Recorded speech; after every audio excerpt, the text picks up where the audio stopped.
हाँ तो बच्चों ये रहा आपका न्यूमेरिकल नंबर 1.26 ठीक है जी। और आपके नोट्स के अकॉर्डिंग यानी कि अपने सेमेस्टर जो बैच है 2023 उनके नोट्स के अकॉर्डिंग ये न्यूमेरिकल बनता है 5 ठीक है जी। तो हम इसको 1.26 इसलिए कर रहे हैं क्योंकि हमारे ऑलरेडी न्यूमेरिकल्स एग्जिस्ट करते हैं। तो चलिए स्टार्ट करते हैं। ये है क्या बच्चों, वो कह रहे हैं कि express the mid band range voltage gain, यानी कि mid range voltage gain means voltage gain हमने उसे निकाल के देनी है ऑफ एम्पलीफायर इन फिगर 1। ये फिगर 1 थी बच्चों आपकी। इन डेसिबल्स, डेसिबल्स की फॉर्म में हमने उसको बच्चों वोल्टेज गेन निकाल के देनी है। एंड आगे फिर से उसने वही बात कर दी आपको कंफ्यूज करने के लिए कि also express voltage gain in decibel for critical frequencies.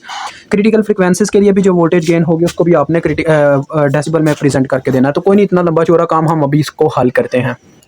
तो चलिए आए बच्चों, इसको फिर सॉल्व करना स्टार्ट करते हैं। देखिए ये आपके सामने सर्किट दिया गया है।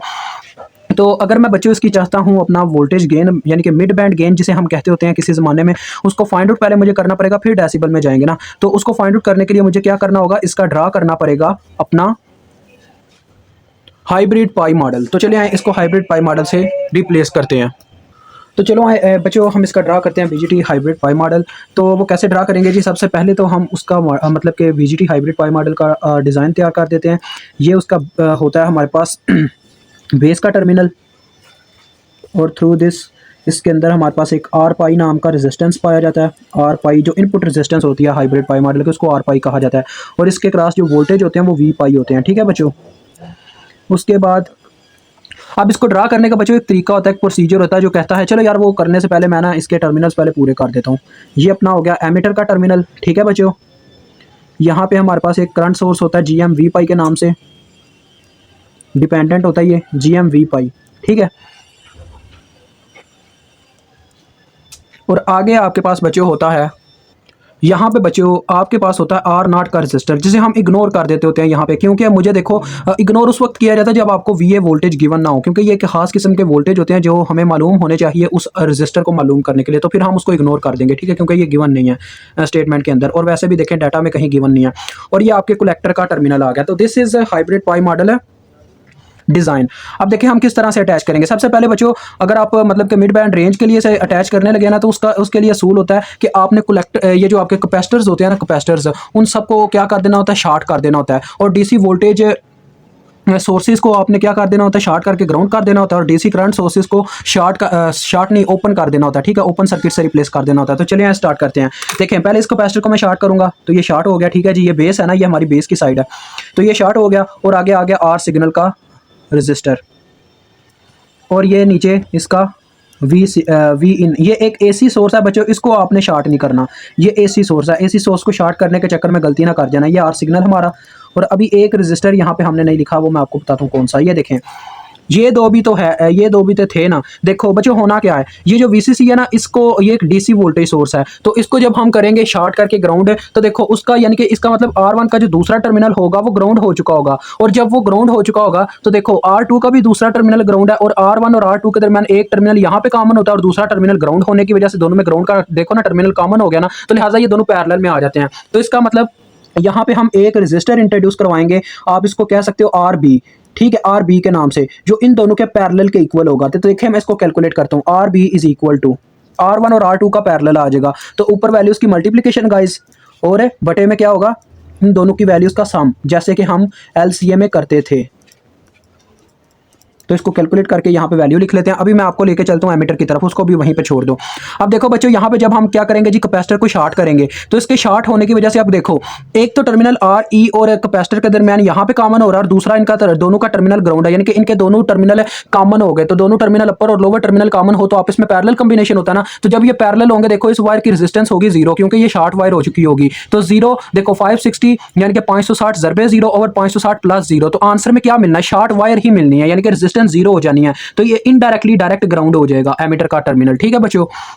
अब आ जाओ कलेक्टर की साइड पे। कलेक्टर की साइड पे देखो ये कलेक्टर का टर्मिनल है, एक इसके साथ ये वायर जुड़ी हुई है, एक ये ऊपर की तरफ। तो देखो बच्चों एक बात तो आपको पता चल चुकी है कि वीसीसी वोल्टेज जो है वो तो हमने शॉर्ट करके ग्राउंड कर दिया हुआ है इस टर्मिनल को। तो आर सी इसका मतलब इस तरह से लगा हुआ, देखो ये आर सी की ऊपर की तरफ वायर जा रही थी, और उसका टर्मिनल जो यहाँ पे था वो ग्राउंड हो चुका हुआ था, तो ये मैंने उसको ग्राउंड कर दिया। ठीक है, हो गया ये ग्राउंड। और इसकी वैल्यू कितनी है, 2.2 किलो हम। और दूसरी तरफ अब हम इस वायर को फॉलो करते हैं, क्योंकि ये आपको पता है एक ये टर्मिनल कलेक्टर है हमारा, ये टर्मिनल हमारा एमीटर है, और ये बीजीटी का टर्मिनल बेस था। बेस को हमने कवर कर दिया, एमीटर को कर दिया, कलेक्टर की बारी चल रही है। तो इस जो कैपेसिटर है इसको हम जब शॉर्ट करेंगे बच्चों, तो ये वायर कुछ इस तरह से आ जाएगी, ये शॉर्ट वायर आ गई। और आगे आपको पता है डायरेक्ट लोड रेजिस्टेंस लगी हुई है। ठीक है जी, तो बस करना क्या है जी, आपके सामने है सब कुछ। तो ये अपना RL आ गया, और यहाँ पे कितनी इसकी वैल्यू है, 5.6 किलो हम। और RL के क्रॉस हमेशा बच्चों आपको लोड वोल्टेज मिलते हैं। वी आउट यहाँ पे शायद मेंशन नहीं थे आपकी बुक के अंदर, ये आप मेंशन कर दें V0। ठीक है, V0 के नाम से। तो अब जरा मेरी बात गौर से सुनिएगा बच्चों, कुछ यहाँ पे ऐसी चीज़ें मौजूद हैं इस सर्किट के अंदर जिनकी वैल्यूज़ को फाइंड आउट करना हमारे लिए बहुत अहम है, और वो हमको उस वक्त तक फाइंड आउट नहीं हो सकती जब तक मुझे कलेक्टर करंट की वैल्यू ना पता हो। ठीक है, कलेक्टर करंट। अब वो क्यों, देखो ये जो GM V पाई है ना, मैं पहले आपको इसका फार्मूला बना के दिखाता हूँ। ये जो वोल्टेज गेन का फार्मूला बनना है, फिर आप समझ पाओगे इस चीज़ को। ठीक है, तो बच्चों वोल्टेज गेन का पता क्या फार्मूला होता है। वोल्टेज गेन मीन्स, पहले तो यार आपको RB की रेजिस्टेंस तो निकाल के दे देना। ये मैंने इसीलिए छोड़ा हुआ पॉइंट है ताकि आपको सही तरीके से समझ आए क्वेश्चन की, कोई पॉइंट आपका मिस ना हो। तो 33 मल्टीप्लाई बाय 4.7 डिवाइडेड बाय 33 जमा 4 कितना हो जाएगा, ये हो जाएगा 37.7। तो ये आता है बच्चों 4.11 किलो ओम। ठीक है, 33 जमा 4 37 ही होता ना, हाँ इतना ही होगा। 4.11 आ गई RB की वैल्यू। ठीक हो गया बच्चों, ये मैंने मेंशन कर दिया। अब देखें जो AV या आपकी जो वोल्टेज गेन आपने कैलकुलेट करनी है उसका क्या फार्मूला होगा। वोल्टेज गेन का मतलब होता है यानी कि हमें एक लिहाज से इफिशियंसी के, एक सिस्टम कितना इफिशियंट है, किस तरह से वो गेन यानी कि हमें किस तरह का रिजल्ट देता है, वो कैसे हम फाइंड आउट करते हैं परसेंटेज की फॉर्म में। और उसका ये तरीकाकार होता है आउटपुट और इनपुट। तो आउटपुट में हमें क्या मिल रहा है, V0, और इनपुट में हमें क्या मिल रहा था, Vin। तो ये गाइस इसका फार्मूला होता है। ठीक है, तो अब हम इसको करेंगे दो हिस्सों में तकसीम। ठीक है, दो हिस्सों में तकसीम क्यों करते हैं वो भी मैं आपको बताऊंगा।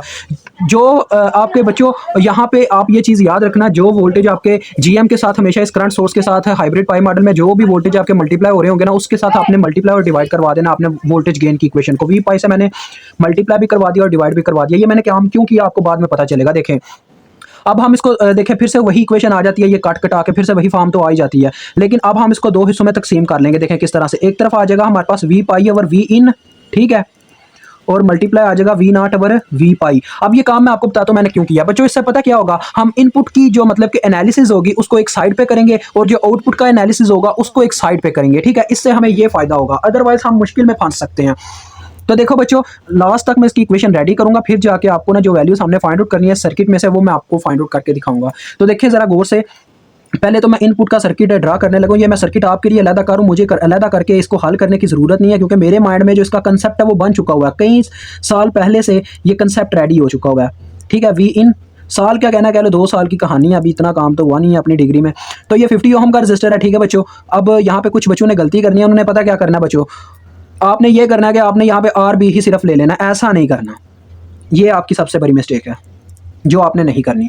यहाँ पे देखो RB और R पाई आगे देखो इनडायरेक्टली E टर्मिनल के साथ ही इसकी वायर कनेक्ट है जो कि ग्राउंड है। अब देखो R पाई का एक टर्मिनल यहाँ पे RB के साथ कॉमन हो रहा है और दूसरा टर्मिनल इन दोनों का ग्राउंड है, तो ये दोनों आपस में पैरेलल में हुए, और पैरेलल में वोल्टेज हमेशा सेम होता है, तो लिहाजा यहाँ पे आ जाएगा RB पैरेलल विद R पाई, और इसके क्रॉस हमारे पास वोल्टेज होंगे बच्चों V पाई। ठीक है, अब अभी तक ये मैं रिजल्ट क्यों नहीं निकाल रहा, क्योंकि मुझे R पाई की वैल्यू नहीं पता जो कि मैंने उस सर्किट में से निकालनी है। ये मैं बार बार इसको मैंने रिपीट किया, बार बार रिपीट किया, बार इतनी दफ़ा रिपीट किया कि आपको अभी तक तो इतना समझ आ जाना चाहिए कि सर ने इसको काफ़ी दफ़ा रिपीट कर दिया। ठीक है, अब देखो होगा क्या, अभी हम इसको ना मैं कह लूँ सारा निचोड़ निकाल के दिखाऊंगा, फिर आपको बताऊंगा R पाई और ये GM आपके कैसे आपने फाइंड आउट करने हैं। ठीक है, तो देखें अब मैं फार्मूला अगर यहाँ पे वोल्टेज डिवीजन रूल का लगाऊं, तो वोल्टेज डिवीजन रूल ने क्या कहा था, उसने कहा था आप जिस रजिस्टर के क्रॉस वोल्टेज फाइंड आउट करना चाहते हो उसकी रेजिस्टेंस को ऊपर रखो, बटे में रखो टोटल रेजिस्टेंस, यानी कि उसकी अपनी ब्रांच की रेजिस्टेंस प्लस जो दूसरी रेजिस्टेंसेस शामिल हैं, तो R सिग्नल आ जाएगा plus RB parallel with R पाई आ जाएगा। ठीक है, और multiply by supplied voltage, supply के तौर पे Vin मिल रहा है। अगर हम दोनों साइड पे बच्चों Vin से डिवाइड करवा दें, इस साइड पे भी इस साइड पे, तो कोई फर्क पड़ेगा। असल में मैंने पता क्या किया बच्चों, जो नेक्स्ट स्टेप था ना, यानी कि इसको उठा के मैंने उधर बटे में ले जाना था, वो मैंने काम यहीं पे कर दिया। तो हाँ, तो देखो इससे मैंने स्टूडेंट्स क्या किया, मैंने V पाई ओवर Vin जो मेरी वोल्टेज गेन का एक हिस्सा था मैंने उसे रेडी कर लिया। ये देखें V pi over Vin, input side का हिस्सा तो रेडी होगा, निचोड़ निकल गया। अब आउटपुट साइड का निचोड़ निकालते हैं। देखो बच्चों ये बात की कहानी आर पाई हमने कैसे हासिल करना है और ये जीएम कैसे हासिल करना है, ठीक है, उसको छोड़ दो भी, कोई टेंशन नहीं अपने जहन पे हावी करनी। मैं आपको इंशाल्लाह ये बता दूंगा कैसे फाइंड आउट करनी है, ठीक है। अब आ जाओ आउटपुट साइड के हिस्से पे, यानी कि इसको इतना कट कर लो, सर्किट को अपने माइंड में इतना कट कर लो, कट करना नहीं है, ये आपके माइंड की बात कर रहा हूँ। अब आपको पता है स्टूडेंट्स, हमेशा जो एक करंट होती है वो क्या करती है, बैटरी में से निकलती है और जाके ग्राउंड के टर्मिनल में एंटर करती है, तब जाके कह लें कि सर्किट स्टेबल होता है, मतलब कि करंट का फ्लो खत्म होता है। तो यहाँ पे भी वही काम हो रहा है। देखें, अगर मैं वी नॉट टोटल वोल्टेज इसमें कैलकुलेट करना चाहूँ तो मैं कैसे कैलकुलेट कर पाऊंगा, जरा गौर करें। वी नॉट वोल्टेज पैदा ही उस वक्त हो पा रहे हैं जब करंट क्या करती है, ये अब चीज ठीक, करंट बच्चों क्या करती है, ये देखो, ये तो आउटपुट साइड है, करंट को क्या होना चाहिए, करंट को इस साइड पे आना चाहिए, यानी कि इनपुट साइड से होते हुए इस साइड में आके डिलीवर होना चाहिए, ताकि वो इन रेजिस्टर्स में से गुजरे और यहाँ पे वोल्टेज प्रोड्यूस करे according to our Ohm's law के अकॉर्डिंग। लेकिन करंट जाती है उल्टी डायरेक्शन में, तो उस करंट को सीधा करने के लिए आपको पता है उस्ताद डंडे का इस्तेमाल करता है और हम न्यूटन के थर्ड लॉ का इस्तेमाल करते हैं, which says that action and reaction are equal but opposite in direction. तो इसको अपोजिट यानी कि इसकी डायरेक्शन उल्टी करने के लिए हम इसके साथ माइनस का साइन इस्तेमाल कर लेते होते हैं, माइनस जीएम वी पाई। ठीक हो गया बच्चों। अब ये तो आ गई करंट, ठीक है, ये हमारी करंट है। अब कुछ बच्चे कह रहे होंगे सर ये कैसे करंट है, आप इसको करंट कैसे कह पा रहे हैं। देखें, जीएम होती है बच्चों कंडक्टेंस, कंडक्टेंस मींस रेजिस्टेंस का उलट 1/r, और वोल्टेज आपको पता है वी पाई है, तो वी मींस वोल्टेज ही हुआ ना, according to Ohm's law I is equal to VR, that's why we say that this is a current. ठीक है, ये दैट्स व्हाई हमारे पास एक करंट है। अब आगे आ जाओ, हमने बात करनी है कि वी नॉट वोल्टेज किसके इक्वल है। देखो बच्चों, वोल्टेज मैंने आपको बताया था पैरेलल में इक्वल होते हैं, RL और RC आपस में पैरेलल में लगे हुए हैं। किस तरह से, देखो इन दोनों के दरमियान एक टर्मिनल यहाँ पे कॉमन होता है और दूसरा टर्मिनल दोनों का ग्राउंड है, तो ये दोनों पैरेलल में हुए, इसका मतलब इन दोनों का जो पैरेलल आएगा वो टोटल रेजिस्टेंस होगी। तो हम टोटल वोल्टेज चाहते हैं तो total current multiply by total resistance करना होगा, दैट्स व्हाई हम यहाँ पे लिख देंगे RC पैरेलल विद RL। ये आपके पास आ गया वी नॉट का हिस्सा। अभी देखो इसके साथ क्या होगा, ये नेक्स्ट स्टेप मैं करने जा रहा हूँ जो नीचे मैंने करना था, क्योंकि मुझे थोड़ी जगह चाहिए वो वाले स्टेप करने के लिए जो भी आपके प्रीवियस रहते हैं। तो देखो बच्चों, होगा क्या, ये वी पाई दूसरी तरफ जाके डिवाइड हो गया, तो वी नॉट ओवर वी पाई आ गया। अब देखो मैंने वो चीज़ तैयार कर ली जिसकी मुझे दूसरे नंबर पर जरूरत थी क्वेश्चन के अंदर, RC पैरेलल विद RL। अभी मैं आपको बताता हूँ क्या मैं कहना चाह रहा हूँ। ये देखो, वी नॉट ओवर वी पाई भी आ गया एवी की इक्वेशन में, वी पाई ओवर वी इन भी आ गया। तो देखो दोनों चीजें जब हमारे पास गिवन है, हमने एवी निकाल लेनी है। लेकिन मसला इस वक्त क्या कर रहा है, देखो RC RL इनकी वैल्यूज मुझे पता है, जीएम की वैल्यू नहीं पता। उसके बाद उस इक्वेशन में RB और R सिग्नल इन दोनों की वैल्यू पता है, लेकिन R पाई की वैल्यू नहीं पता। तो असल में आपको मैं इनके फार्मूलाज याद करवाता हूँ। जिन बच्चों ने EDC 1 को थोड़ा सीरियस लेके पढ़ा हुआ है उनको तो पता ही होगा। R पाई का बच्चों फार्मूला होता था, ये देखो यहाँ पे लिख रहा हूँ, R pi is equal to beta over GM. Beta तो हमें गिवन है, ये देखें बीटा यहाँ पे लिखा हुआ है। जीएम की वैल्यू नहीं पता, जीएम को मालूम करने का भी एक तरीका होता था। जीएम का फार्मूला होता था हमारे पास बच्चों, जीएम इज इक्वल टू, अब ये अपने पास कंडक्टेंस है, इसका फार्मूला होता था collector current over thermal voltage, जो कि 25 मिली वोल्ट के इक्वल होता है। थर्मल वोल्टेज की वैल्यू हमें ऑलरेडी कांस्टेंट होती है, ये टेंपरेचर पे डिपेंडेंट होता है, इसकी वैल्यू ऑलरेडी पता होती है 25 मिली वोल्ट। ठीक है, ये वैल्यू होती है। लेकिन आईसी आपको मालूम करने के लिए पता क्या करना पड़ता है, इसका डीसी, जो डीसी सर्किट है, ये एसी और डीसी दोनों सर्किट मिलकर बने हुए हैं कॉमन एमीटर सर्किट। ठीक है, तो इसमें से डीसी एनालिसिस के लिए हमें सर्किट को उतारना पड़ता है। तो देखिए मैं उतार के इसको अब हल करूंगा आपके सामने, थोड़ा सा बस आपने वेट करना है। ये देखें, मैं इसकी शेप रेडी करता हूँ फिर आपको बताता हूँ। तो हाँ, तो बच्चों देखो मैंने ये सर्किट ड्रा कर दिया। अब मैं आपको बताता हूँ ये ड्रा कैसे करते हैं। हमने पता क्या करना होता है, ये इतना एसी एनालिसिस का सर्किट होता है, ये इतना जो कैपेसिटर से मिलकर बनता होता है, हमने हर एक कैपेसिटर को ओपन कर देना होता है, यानी कि ओपन सर्किट से रिप्लेस कर देना होता है। जब उसको ओपन करते हैं तो हमारे पास सेंट्रल पार्ट ऑफ सर्किट आ जाता है, जो कि कहलाता है DC part of N amplifier. ठीक है, अब इसके थ्रू मैं आईसी करंट को फाइंड आउट करूंगा। देखिए इतनी लंबी वीडियो हो गई एक छोटा सा क्वेश्चन हल करते हुए, तो लिहाजा आप इसकी तरतीब देखिएगा बच्चों कैसे हम इसको हल करेंगे। सबसे पहले बच्चों आपको याद होना चाहिए हम क्या करते होते हैं, इनपुट रेजिस्टेंस इसकी निकालते हैं, आर इन वो कितनी होती है। ठीक है, आर इन का फार्मूला आपको याद होना चाहिए। आर इन का फार्मूला होता है, क्योंकि बीजीटी में पाई जाती है इनपुट रेजिस्टेंस, जो कि इसका एक ड्रॉबैक था जिसे बाद में खत्म किया गया मॉसफेट की फॉर्म में, यानी कि इसको मजीद अपडेट किया गया। तो beta times of R E के थ्रू इसको कैलकुलेट किया जाता है। बीटा की कितनी वैल्यू 150, आर ई की कितनी वैल्यू है 560। दोनों को ज़रब दे के देखा जाए तो देखते हैं कितनी वैल्यू आती है, 150 मल्टीप्लाई बाय 560, तो ये बच्चों आ रहा है 84 किलो ओहम, 84 किलो ओहम। ठीक है जी, अब ये मुझे अभी भी याद है, देखें आपसे बाद में आया हूँ लेकिन अभी भी याद है, अगर आपके पास आर इन जो है वो ग्रेटर देन या इक्वल टू हो 10 टाइम्स ऑफ R2 के, तो फिर तो इसे इक्वेशन जो VB की इक्वेशन होती है उसमें इग्नोर कर दिया जाता है। मैं आपको बताता हूँ VB की कौन सी इक्वेशन, पहले VB की इक्वेशन चले लिख लेते हैं। ये VB यहाँ पे बच्चों बेस के वोल्टेज एग्जिस्ट करते हैं, क्योंकि ये बेस होता है, ये कलेक्टर होता है, ये एमीटर होता है। ठीक है, और ये कलेक्टर की जो मतलब कि यहाँ पे कलेक्टर की साइड से कलेक्टर करंट आ रही होती है जिसे IC कहा जाता है, और IC और एमीटर की जानिब से IE करंट जा रही होती है। बेस करंट इतनी कम होती है कि हम अप्रॉक्सीमेटली कह देते होते हैं कि IC approximately is equal to IE। ठीक है, ये रीजन होती है। तो अब आगे आ जाओ। अब देखो जरा बच्चों गौर करना, मेन फार्मूले हमारे बन चुके हुए हैं क्वेश्चन के। ये फार्मूलाज हैं IC कैलकुलेट करने के। देखें फार्मूला लिखता हूँ मैं बेस वोल्टेज, जिसका यहाँ पे VB वोल्टेज है। VB की अपनी मतलब कि कौन सी रेजिस्टेंस है R2।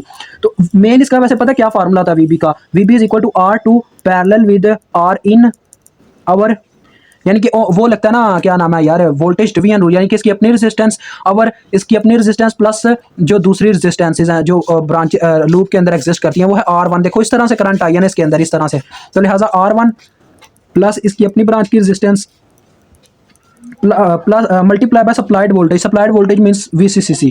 ठीक है बच्चों, ये उस वक्त तक फार्मूला एग्जिस्ट हो सकता है जब तक आपका ये मतलब कि रूल जो है प्ले अप ना हो जाए, यानी कि आपकी जो R इन है अगर तो ये आ जाती है greater than or equal to 10 times of R2, फिर हम इसको क्या करते हैं इग्नोर कर देते हैं, सिर्फ फार्मूला रह जाता है VB is equal to R2, यानी कि फार्मूला रह जाता है VB is equal to R2 और R1 प्लस R2, यानी कि R इनको क्या कर दिया गया इग्नोर कर दिया गया, मल्टीप्लाई बाय VCC, ये फार्मूला रह जाता है। अब देखते हैं बच्चों होता क्या, किस्मत को क्या मंजूर था। R इन तो हमने 84 किलो हम निकाली है, 10 मल्टीप्लाई बाय R2 करके देखो, 10 मल्टीप्लाई बाय R2 कितनी है 4.7, तो ये 47 किलो हम आ रहा, 47 किलो हम। अब मुझे आपने बताना है 47 किलो हम क्या 84 किलो हम से बड़ा हो सकता है, नहीं, यानी कि ये कंडीशन जो है ये अप्लाई हो चुकी है, R इन जो है उसको इग्नोर कर दिया जाएगा, तो ये इग्नोर हो गई, ये वाला नीचे वाला फार्मूला अप्लाई किया जाएगा। तो चले आए मालूम करते हैं VB वोल्टेज। तो देखो बच्चों R2 की कितनी वैल्यू है हमारे पास है 4.7 के, और R1 की वैल्यू है 33 के प्लस 4.7 के मल्टीप्लाई बाय 20 वोल्ट। अब इसको कैलकुलेट कर लेते हैं, VB मालूम हो गया तो कह लो बस आपकी कहानी थोड़ी सी है और आपको IE की वैल्यू मिल जाएगी और बस काम खत्म, समझो बस काम तमाम हो गया पूरे सवाल का। 33 प्लस 4.7 एंड मल्टीप्लाई बाय 20, तो गाइज इसका आंसर आ गया आपके पास जी 2.5 वोल्ट। ठीक है, अब बच्चों ये जो R है ना इसके क्रॉस जो वोल्टेज एग्जिस्ट करते होंगे वो आपको पता ही है VE वोल्टेज होंगे, यानी कि एमिटर वोल्टेज, और ये जो इन दोनों के सेंटर में वोल्टेज पाए जाते हैं वो होते हैं VBE voltage, base emitter voltage VBE, जिन्हें हम VBE कहते हैं। ये सारा मैंने समझाया हुआ है प्रीवियस EDC1 के अंदर। ठीक है, तो लिहाजा VBE वोल्टेज की वैल्यू कांस्टेंट होती है 0.7 ताकि हम इस सर्किट को एक्टिव फॉरवर्ड बायस बना सके। ठीक है, उसके लिए हमें इसकी वैल्यू 0.7 रखनी पड़ती है। तो अब मैं अगर VBE की इक्वेशन लिखना चाहूँ बच्चों, तो देखो VBE इज इक्वल टू आ जाएगा, जिस तरफ इसका यानी कि देखो जिस तरफ इसका यानी कि एरो जहां से शुरू हो रहा होता है वहां पे इसका प्लस का साइन हमेशा होता है, जहां पे एरो खत्म होता है वहां पे नेगेटिव का साइन हम हमेशा लगाते हैं। जिस वोल्टेज की तरफ इसका प्लस का साइन है वो वाले वोल्टेज प्लस में आ जाएंगे, तो VB प्लस में आ गए, और जिस तरफ इसका नेगेटिव साइन है वो वाले वोल्टेज माइनस में आ जाएंगे, माइनस VE आ गया। ठीक है, तो लिहाजा अब यहाँ पे आपने VE वोल्टेज कैलकुलेट करना है, तो देखें VE इधर आ गए, VBE उधर चले गए, तो VB माइनस VBE फार्मूला आ गया। तो यहाँ से आपको वैल्यू मिल जाएगी। VB आपके पास कितने हैं बच्चों, VB आपके पास है 2.5, 2.5 में से 0.7 माइनस हो जाएगा क्योंकि इसकी वैल्यू कांस्टेंट होती है एक्टिव फॉरवर्ड बायस बनाने के लिए। तो 0.7 अगर इसमें से निकालें तो साफ नजर आ रहा है 1.8 वोल्ट आने वाले हैं VE। अब बच्चों देखो मैं अगर IE करंट निकालना चाहूँ तो क्या फार्मूला होगा, IE करंट देखो साफ दिखाई दे रहा है, यहाँ पे बताया भी जाता है कि एमीटर में से एमीटर करंट निकलती है, यानी कि IE जो कि अप्रॉक्सीमेटली इक्वल होती है IC के कलेक्टर करंट के। ठीक है, यहाँ से हमें कलेक्टर करंट मिल जाएगी, बस आपका काम डन होने वाला। देखें तो लिहाजा साफ नजर आता है जब इसमें से एमीटर करंट गुजरती है इस रजिस्टर में तब जाके वोल्टेज इसमें प्रोड्यूस होता है। तो लिहाजा ओहम्स लॉ के अकॉर्डिंग इसका फार्मूला होगा V is equal to IR and I is equal to V over R। तो VE ओवर RE, VE कितनी वैल्यू 1.8 और 560 वैल्यू आ गई अपने रजिस्टर की, तो यहाँ से आपको मिल गई करंट की वैल्यू। देखते हैं कितनी निकलती है 1.8 डिवाइडेड बाय 560, तो ये बच्चों आपके पास आ गई है 3.2 मिली एम्पेयर, 3.2 मिली एम्पेयर। ठीक है जी, इतनी वैल्यू आपके पास आ गई है इसकी करंट की। तो ये वैल्यू डन होगी बच्चों, IC आपको मिल गई। IC की मदद से आप पहले आप क्या करो जी, आपको पता है GM आपने कैलकुलेट कर लेना है। GM की कैसे वैल्यू निकालेंगे आप, IC और VT करके। IC की कितनी वैल्यू है 3.2 मिली, और VT की वैल्यू कांस्टेंट होती है जो कि 25 मिली है, मिली से गया, यहाँ से आपको GM की वैल्यू मिल गई, क्या आएगी 3.2 डिवाइडेड बाय 25, तो ये आपका आ रहा है 0.128, 0.128। ठीक है जी, इसका यूनिट होता है पर ओहम। ठीक है, और अगर आप यहाँ से आगे R पाई भी निकालना चाहो तो वो भी निकलेगा। बीटा ओवर GM मैंने आपको फार्मूला बताया था, बीटा की कितनी वैल्यू थी 150, और GM की वैल्यू इसके बटे में आएगी जो कि 0.128 है। पुट करके मैं यहाँ पे निकाल लेता हूँ 150 divided by this value, 150 divided by 0.128, तो ये बच्चों आ गया, आप इसको लिख सकते हो 1.2 किलो ओहम। ठीक है, ये इतनी वैल्यू आई है। अब आप इसको पुट करो मेन इक्वेशंस में, तो देखो मैं यहाँ पे नीचे ही AV निकालूंगा। AV का क्या फार्मूला था, देखो V pi over V in multiply by V not over V पाई, पहले V पाई ओवर V इन वहीं पे निकाल लेते हैं। देखें RB की बच्चों कितनी वैल्यू आई थी 4.11, और वो पैरेलल में था R पाई के, 4.11 पैरेलल में है 1.2 किलो ओम के। ठीक है बच्चों, तो वो कैसे निकालेंगे, ऊपर मल्टीप्लिकेशन नीचे सम, तो लिहाजा ऊपर मल्टीप्लिकेशन मैं करने लगा हूँ वैल्यूज़ की। यहाँ पे मैं निकालता हूँ RB और R पाई का पैरेलल, ये ऊपर मैं निकाल रहा हूँ। देखो 4.11 आया उसका, और इसका आया 1.2। तो ये ऊपर मल्टीप्लिकेशन वैल्यू उसकी नीचे सम हो गया। तो यहाँ पे इनका आंसर आ गया R B parallel with R pi. मैं निकालता हूँ कैलकुलेटर पे कितना आंसर आता है। तो बच्चों ये आपके पास आ गया 0.93 किलो ओम। ठीक है जी, ये इतना आपके पास आ रहा है। तो देखिए जब मैं यहाँ पे पुट करूँगा तो क्या आ जाएगा 0.93 के डिवाइडेड बाय आर सिग्नल की वैल्यू थी 50 ओहम। तो 50 ओहम को अगर मैं किलो में लिखना चाहूँ तो क्या करूँगा, इसको 1000 से तकसीम करूँगा। 1000 से एक जीरो गया तो 5 को अगर 100 से तकसीम करें तो कितना बनता है, ये आ जाएगा 0.05। इसको आप लिख सकते हो 0.05 के। ठीक है, यानी कि मैंने इसको किलो में बना लिया। आर सिग्नल को किलो में बनाने का तरीका होता है इसको 1000 से तकसीम करना, तो ये आती है वैल्यू। और प्लस आर बी और आर पाई का पैरेलल जो कि हमारे पास आता है 0.93 के। यहाँ से आपको क्या वैल्यू मिल गई, वी पाई और वी इन की यहाँ से आपको वैल्यू मिल जाएगी। तो 0.93 डिवाइडेड बाय 0.93 प्लस 0.05, तो ये गाइस आपके पास आ गया 0.9। ये हर दफ़ा अप्रॉक्सीमेटली 0.9 ही होता है। ठीक है, उसके बाद बच्चों अब हमारा काम रह गया जीएम वी पाई वाली कहानी का। ये देखो ये जीएम और वी पाई वाला कहानी सारा यहाँ पे बयान हुआ है। जीएम की वैल्यू हमने निकाली है, कितनी आई है 0.128। तो ये देखें माइनस 0.128 इंटू इन दोनों का पैरेलल लेते हैं। देखें आरसी और आरएल का पैरेलल 2.2 वैल्यू और 5.6 है। तो देखें 2.2 ऊपर मल्टीप्लिकेशन नीचे सम हो जाएगा 5.6 और 2.2 प्लस 5.6 सारे का सारा मैंने ऊपर ही कर दिया, बस नीचे अब डायरेक्ट आंसर ही लिखेंगे नीचे जाके। ठीक है, तो देखो 2.2 multiply by 5.6 divided by 2.2 plus 5.6। तो ये बच्चों आ गया 1.57। ये इन दोनों का ये आया और इसको मल्टीप्लाई भी तो करवाना है 0.128 के साथ। तो ये बच्चों आ रहा है 0.202 आप कह सकते हो, माइनस 0.202। तो देखें क्या क्या आ गया। पहले तो आ गया आपका पहले नंबर पे वी पाई ओवर वी इन का वैल्यू, वो देखें वी पाई ओवर वी इन का वैल्यू 0.9। ठीक है, 0.9 वैल्यू आया। 0.9 मल्टीप्लाई विद माइनस ये आपका बच्चों वी नॉट ओवर वी पाई का आंसर आया हुआ है, जो कि हमने यहाँ पे निकाला। कितना आया, ये मेरे कैलकुलेटर पे है 0.202। तो यहाँ से आपके मिड बैंड गेन अभी क्वेश्चन तो अभी भी नहीं यार सॉल्व हुआ, क्योंकि अभी तो हमने इसको डेसिबल में भी लेके जाना है। चलो ले जाते हैं डेसिबल में भी। तो ये आपका एट दी लास्ट आंसर आया बच्चों माइनस 0.18 वोल्ट पर वोल्ट। ठीक हो गया जी, ये आपके पास आ गई इसकी वोल्टेज गेन। अब हम इसको कैलकुलेट करेंगे बच्चों डेसिबल की फॉर्म में। डेसिबल की फॉर्म में कैसे करते हैं ये मैं आपको बताता हूँ। ठीक है, हमने वहाँ पे वोल्टेज ये एवी की ना वहाँ पे क्या नाम है मैग्नीट्यूड इस्तेमाल करनी है, वहाँ पे आपने माइनस का साइन नहीं इस्तेमाल करना। तो यहाँ पे ऊपर मैं गा रहा हूँ, ये ऊपर मेरे पास स्पेस यहाँ पे है एवी, यानी कि आपकी voltage gain in decibel form, in decibel. इसको करने का बच्चों सिंपल सा तरीका होता है 20 लॉग ऑफ एवी, सिंपल एवी जो आपकी सिंपल एवी होती है ना उसका 20 टाइम्स लॉग उसके साथ मल्टीप्लाई देना होता है। तो आ जाएगा 20 लॉग ऑफ, आपने माइनस का साइन इसमें पुट करना, बस 0.18 जो आपका आया वो आपने पुट करना है। तो देखें इससे आपको आंसर मिल जाता है 20 लॉग ऑफ। एक तो ये मक्खियों ने सताया हुआ यार यहाँ पे 0.18। तो ये आ रहा है आपके पास जी -14.89 डेसिबल। ठीक है बच्चों, अभी मैं देखता हूँ अगर माइनस लगाता, क्या पता माइनस पुट करते हो, मुझे अब याद नहीं है। नहीं माइनस नहीं पुट करते।